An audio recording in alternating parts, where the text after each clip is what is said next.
Hello, BookTube. Well, it's February 1st, and that means the start of FFS, of February Fantasy Stories, a companion event created by the Bookish Bryants to their New Worlds November.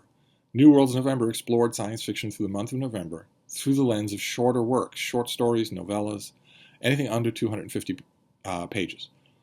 And we all had a blast. So we're back, FFS. We're back for February Fantasy Stories, in which we do the same approach for fantasy, for the fantasy genre, where in the month of February, we're encouraging you all to dip your toe into fantasy in short form. And we've also provided prompts. The Bookish Bryants have provided sort of guidelines in case you want to use them. You don't have to, of course. Any fantasy is fine for FFS. But the first of those prompts is, the first week, is classical fantasy. Read a work of classical fantasy. For the Bookish Bryants, that is any fantasy written before 1971. A short work of fantasy. I was thinking about this.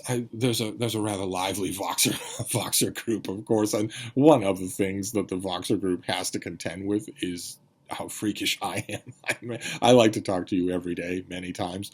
Most normal people don't have the time for that at all. They've got other things to do. They've got jobs and kids, class, and responsibilities, and pants. I don't have any of those things. so I am free to make more videos than my co-hosts. That's all right. It's okay. But before I start talking about specific examples of classical fantasy for the first week of FFS, I thought I'd go over Jesuitically the taxonomy of what we're talking about when we talk about classic fantasy. Because fantasy has changed and is always changing. But classic fantasy has a few archetypes. I hesitate in this video to call them the 7 deadly sins of classic fantasy because they're not all sins. But there is a pattern. And like I mentioned yesterday, that pattern is both genuine and inborn and also artificial. The genuine inborn part is that these stories resonate with their writers, and the artificial part is that these stories are what readers expect, and if you give them what they expect, they might make you a multimillionaire. And as a result, certain commonalities exist, and I have listed 7 of them here that I thought we'd go over together for the launch of FFS. And the first one is that all classical stories, almost all, well, let's append almost all to all of these, because of course there will be exceptions, but I'm talking about the norm. Almost all classical fantasy stories espouse a cyclical universe. In almost all of them, the universe that we are plunking down in one particular story, but the universe, the backdrop against which that story is set, is cyclical, where dark forces arise and are beaten back, arise and are beaten back, arise and are beaten back. Chosen ones, bright avatars of forbidden or long-held powers, are born, face the darkness, fall or win, die, go away, and come back. The whole of the world of the fantasy setting is destroyed and then rebuilt from the ashes. This is a very, very old pattern. This goes back to many, many world religions, many of whom have senesced into mythology, right? The thing that a lot of people don't remember, for instance, about Norse mythology, they remember Ragnarok. In Norse mythology, there is a long expected cataclysm. The gods know it's coming. Everyone knows it's coming. It's called Ragnarok, when the gods will face the forces of evil and they will die. The forces of evil will die as well, but everybody else will die. And what's not often remembered about the legend, the story, the cycle of Ragnarok is that not everything dies. The world is born after Ragnarok. It's born anew. The sons of Thor are still alive, for instance. Humankind flourishes after Ragnarok. And the strong implication is that builds to another Ragnarok. And that happens in many, many mainstream religions as well. And that is a hallmark of classical fantasy, that somehow or other the world is cyclical. Events in the world, characters in the world, warfare in the world is cyclical. It's not just something that's happening now. It's happened many times in one form or another, and things come back. It creates a kind of closed-loop fatalism in a lot of this stuff that when you dig around in it is a little bit depressing. But the second again, I'm not going to call these 7 deadly sins, but a second archetype of the 7 archetypes of classical fantasy is that they're usually a coming of age story of some kind. Usually one of, if not the main, narrative focal point is on a character whose world is very small, and usually the character themselves is very young. Like for instance, in the mother of all of these archetypes, the Lord of the Rings, we think of Frodo as young. He's not actually young. He's in what a human now would consider late middle age when he goes on his adventure. But not only are hobbits are hardy folk, but his life is being prolonged by the One Ring. But usually, it's a boy. Usually, it's a farm boy. Usually, it's Luke Skywalker.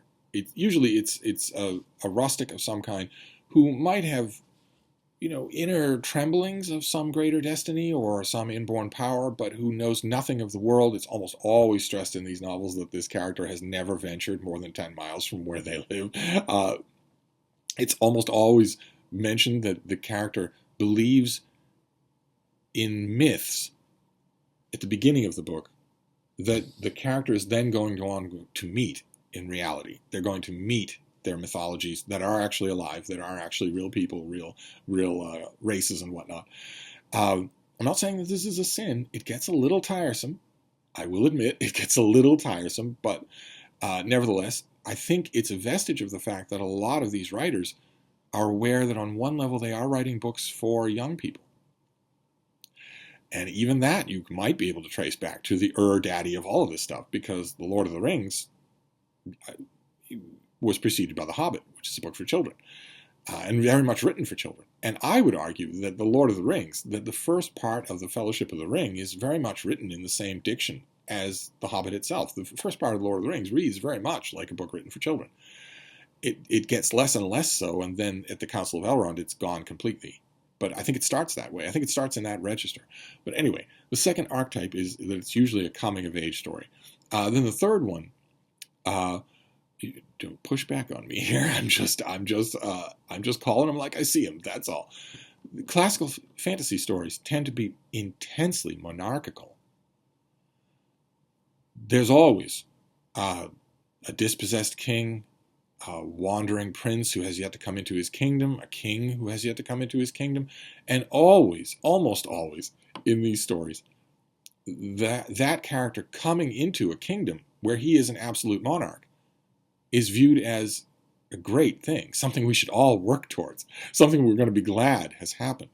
In other words, in almost none of these classical fantasy stories is there anything like a functioning democracy, and yet fans seem to eat it up.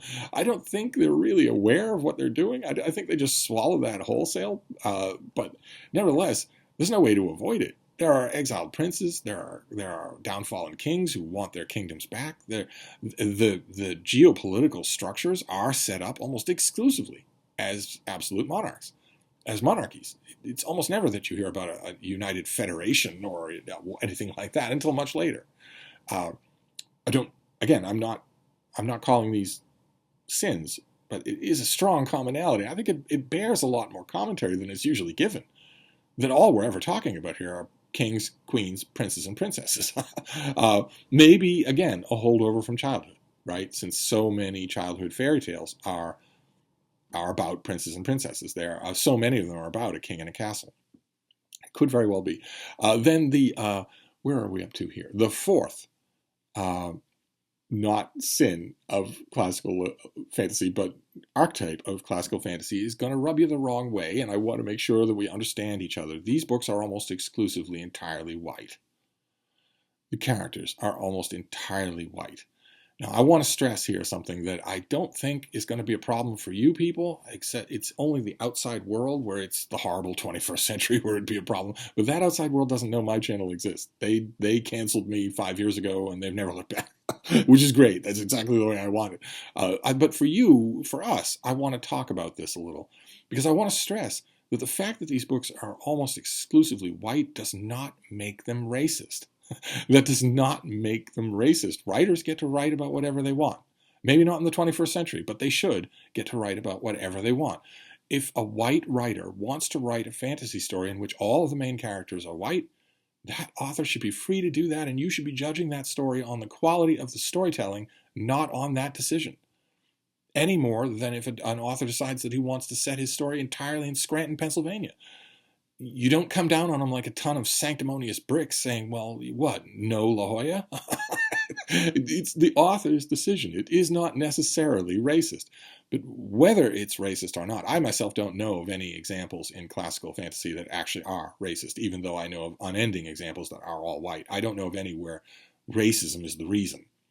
But even if it is, one way or another, whether it's racist or not, I would say racism is in the extreme minority. I don't know of any cases, but even regardless, it's at least a commonality that I wanted to mention.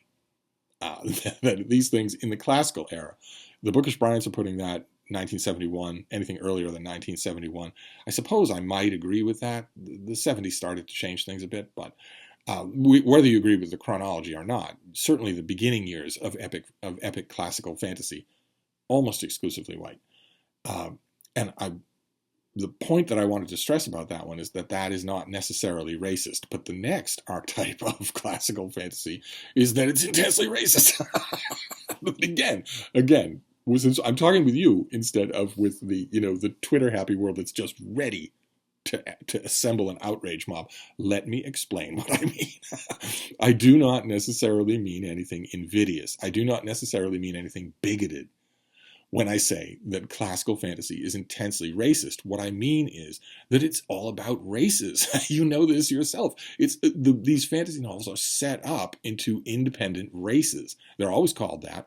And not only do they have their own kingdoms, and not only do they have their own morphology or phylogeny, they all sort of fit a pattern.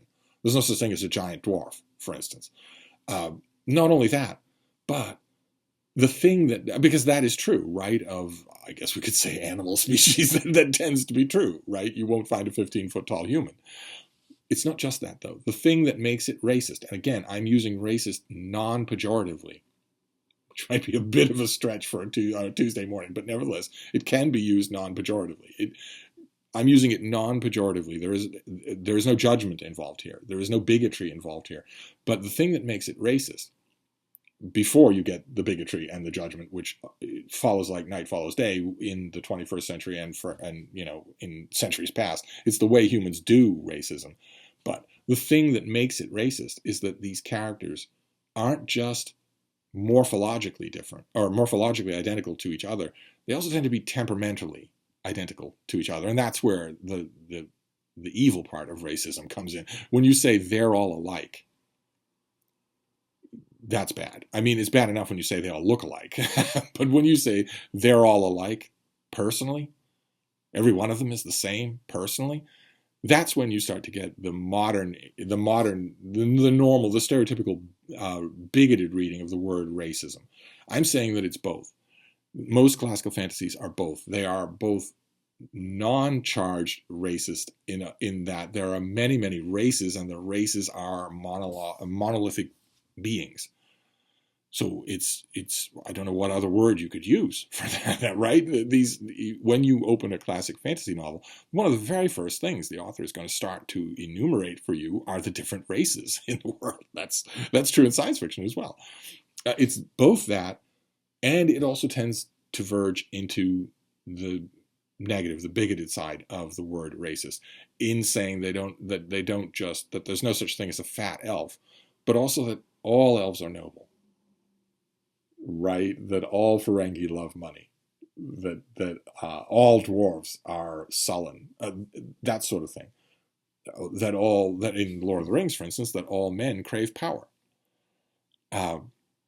Once you start to do that, not only does that verge into the lazy part of racism, the bigoted part, but the laziness applies as well, because that's when the author is starting to let those broad generalizations do his character building work for him. And that's true of many, many classical fantasy authors who are revered. I mean, how much, like for instance, we'll all through this little discussion, we'll of course use Tolkien because he's the fantasy that everybody knows. And let me ask you, how much do you know about who Gimli is? Notice, the first 6 or 7 things you want to answer that question are all what Gimli is. But I'm not asking that. I'm asking who he is. Who he is. He's sullen. Well, all dwarves are sullen, so that doesn't tell us anything. He's short, but all dwarves are short, so that doesn't tell us anything. Really good with an axe. Really good with working stone. Okay, but those are dwarvish characteristics. That's what Gimli is. Who Gimli is. Does Tolkien even bother to give us barely anything about it? I would argue no. I would argue that Tolkien is guilty of this kind of laziness, as are most classical fantasy authors, where they just give you the race, they give you the race characteristics, and they just take it from there. And that is true right up through our cutoff date of 1971 and right into the present. Right into the present, that applies very much so. The example that's on my mind, because we've been watching the TV adaptation up here in Vermont, is The Wheel of Time. The Wheel of Time is a perfect classical example. Robert Jordan wrote it to be a classical example. He wrote it to be both an homage and an affectionate redoing of exactly the kinds of things, the kind of older fantasy that I'm talking about. Is there any such thing as a contemplative Trolloc? No. Is there any such thing as a hasty Ogier? No. They are all the same. Well, those are personal characteristics. So the only reason they would be all the same is if you're writing them in a racist way, either the non-pejorative kind of racist or the pejorative kind of racist, or both. Okay, I'm already in trouble, so we'll just keep going. The next archetype of classic fantasy that we'll be dealing with this week, you'll be reading these things. You can put my archetypes to the test. I think you'll find that most of them are right. The next archetype is going to sound a little bit hippie-ish, but nevertheless, I want to point it out. These books are almost always intensely militaristic, in the sense that warfare, organized warfare, not one person grappling with another person, but organized warfare is usually responsible for more good than ill. Usually, organized warfare is if not the only instrument by which the plot is resolved in favor of good, then certainly one of the main instruments by which the plot is resolved in favor of good. That almost always happens.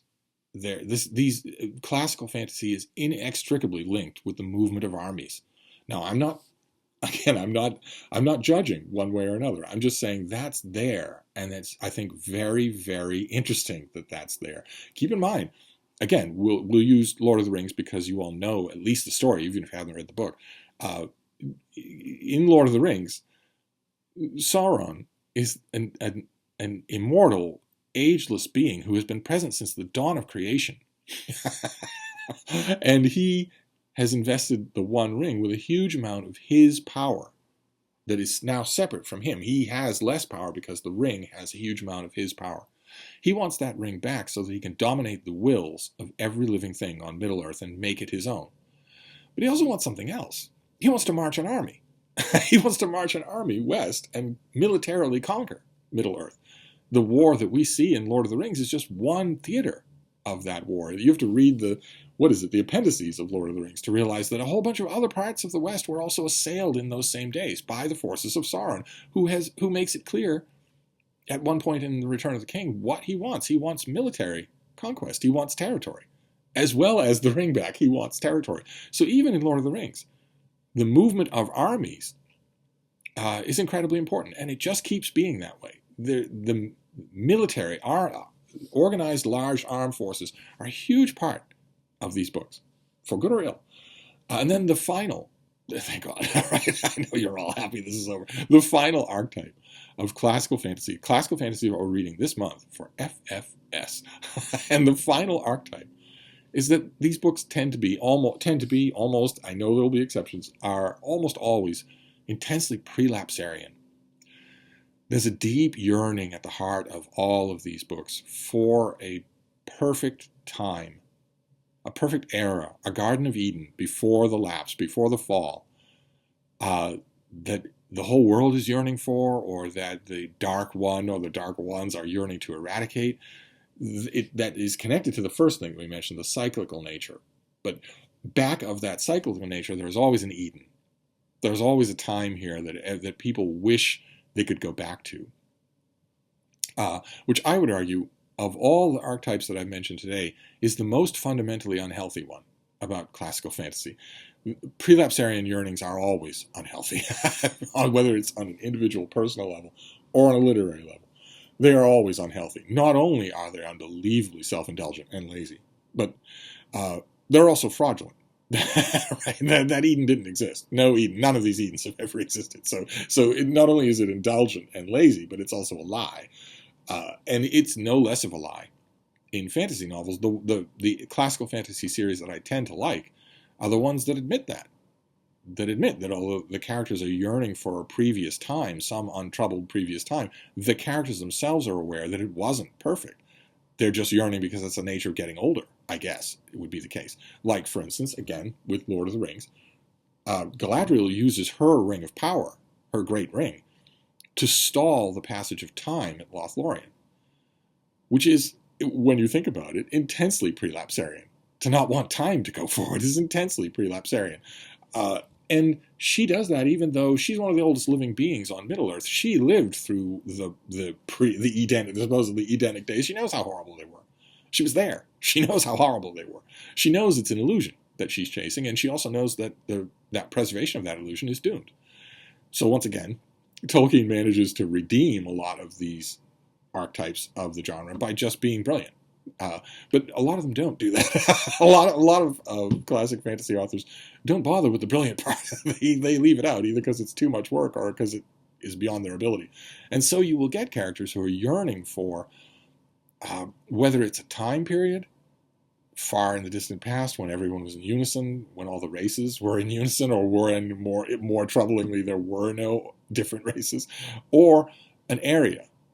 Right? Pre-lapserian thinking can also show up, and often does in these books, in an area, that there'll be some area, there'll be a valley or a mountaintop or a hidden citadel that is still perfect, that is still a completely perfect avatar of that lost age.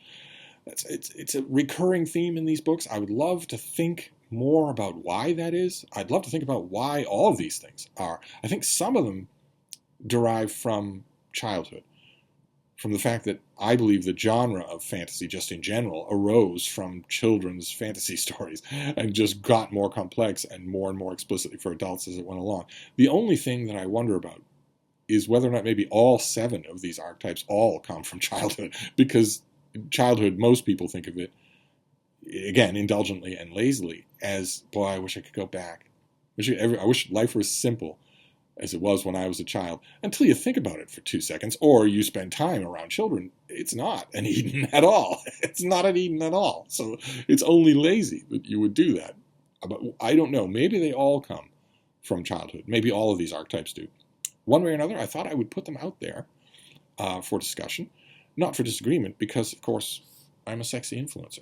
So disagreeing with me is kind of off the table. I think we'd agree with that. But one way or another, I have been thinking about these things as I embark on classic fantasy short stories, and it occurred to me that I might want to lay out a list of the, not the 7 sins of classical fantasy, but something. The 7 signs, maybe, although 7 signs is another archetype in fantasy. The 7 signs of classical fantasy, maybe. But anyway, let me know what you think. Have you encountered any of these, and do they bug you? I'm wondering which of these bug you the most. I think from what I've seen on Goodreads and in discussions of fantasy on parts of BookTube that aren't our little corner of BookTube, I think the thing that tends to bother people the most is, what was it on my list? I think it was number 2. Number 2, The Coming of Age, which is linked heavily with The Chosen One. I think most people hate that now. I think they hate that more than anything else on this list. And I don't think they'd acknowledge that a lot of other things on these lists are even true. But I'm curious to know what you think. I think we can all agree that The Chosen One has been overdone. But what else? What other things bother you? Let me know, of course. Sing out in the comments field or email me. But I'm going to wrap this up for now. But I'll be back.